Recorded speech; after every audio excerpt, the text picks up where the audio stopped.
3వ తరగతి పిల్లాడికి టోఫుల్ క్లాసులు, టోఫుల్ పీరియడ్, ఇంగ్లీష్ మీడియం బడులు.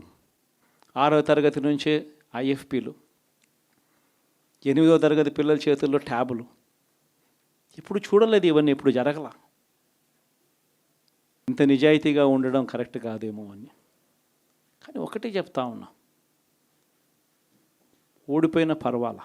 అధికారం కోసం అబద్ధాలు చెప్పడం, అధికారం కోసం మోసం చేయడం ధర్మం కాదనే, న్యాయం కాదనే జగన్ ఎప్పుడు నమ్ముతాడు.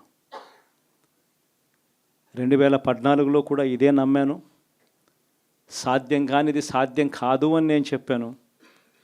చంద్రబాబు నాయుడు ఏమో వ్యవసాయ రుణాలు మాఫీ దగ్గర నుంచి అన్నీ కూడా చేస్తానని చెప్పి, ఆ తర్వాత మళ్ళీ 2019 వచ్చేసరికి చేయక ప్రజలు రెట్టించిన ఉత్సాహంతో మళ్ళీ మనల్ని తీసుకొచ్చారు.